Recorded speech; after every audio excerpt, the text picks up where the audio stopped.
This spirit, when it manifests, it also gives you a state which we call as collective consciousness. It's the state by which you become, again I say become, it's actualization, it is not just talking. You become conscious collectively, means you become conscious of another person's centers on your fingertips. You also become self-aware.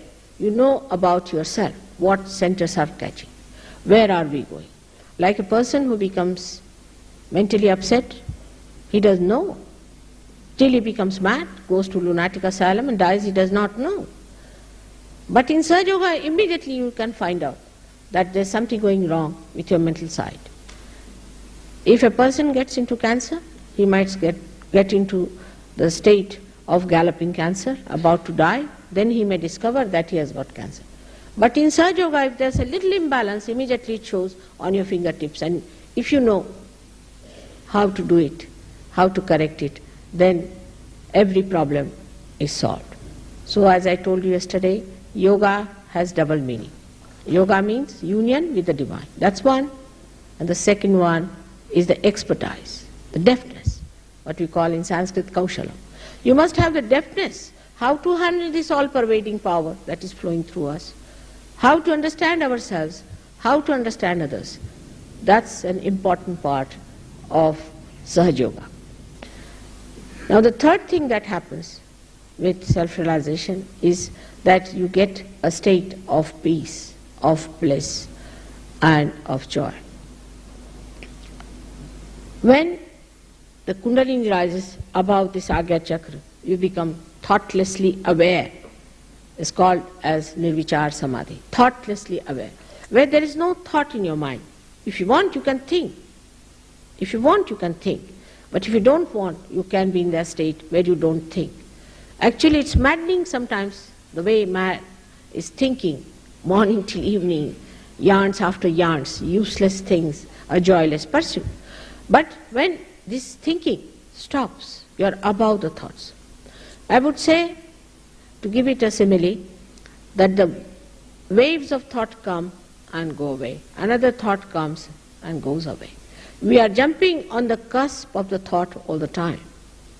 Supposing we can just get in the center of the thought,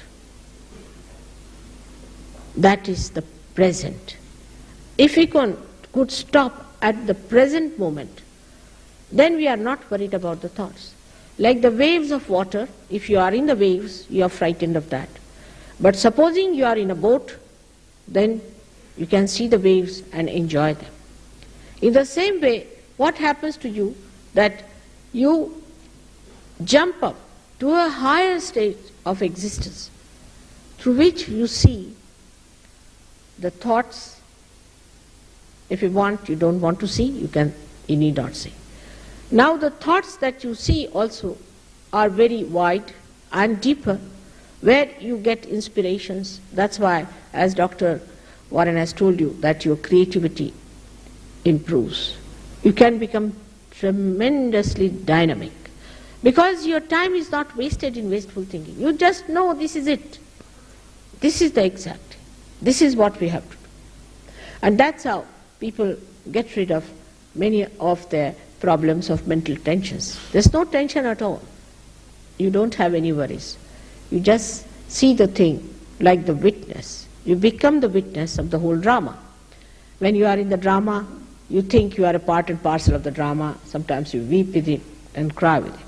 But when the drama is over, you realize it was just a drama. I was not there. In the same way it happens to you, that you achieve a witness state. It happens to you. Even if you want to get involved, you cannot. You just cannot get it. That's how you can solve the problems better, because you are away from the problems. You can see what the problem is, but when you are in it, you are upset, full of tension, worries. And sometimes people get so upset with it that they commit suicide when they find no solution. But if you are away from it, then you can definitely solve the problem.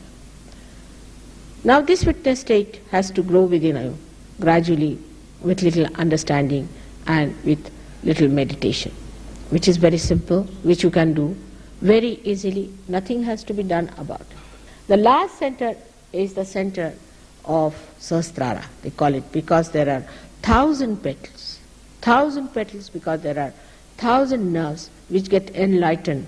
And the light from the flame, as you see in a candle, in the same way, it appears like tongues of flames, beautiful tongues of flame of various colors. You see them opening out.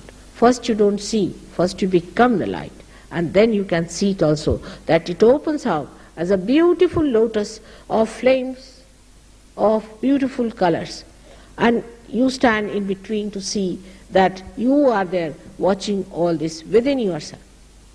This center has a speciality, that all the centers you have seen, the 6 centers, are placed in the head. This is what we call the station of the centers, or the pithas. The centers are working there, but actually their guarding forces are in the head. And when the Kundalini comes up and she integrates you and enlightens the brain, all these centers also get enlightened, and you feel that you are completely integrated. Your mind, your body, your soul all work together. There's no fight. You are extremely restful, you are peaceful, and the bliss you feel actually as physical manifestation. For example, if you want to see something very beautiful, you see something very beautiful and you like it, like Mona Lisa's painting now, many people go to see that. They don't know what they like about it, but I know what it is. When you watch that, there is no thought. There's no thought. When there is no thought, the creation of the artist in that photograph or in that painting or in any beautiful scene or anything that you see, the whole thing is reflected within you as if it's a ripple-less ocean or a ripple-less lake in which all the surroundings are reflected completely. And then you feel actually physically as if the joy and the peace is flowing down you, like peaceful happening. You feel that relaxation just coming on you. Physically also you feel it, and you feel extremely charmed by that.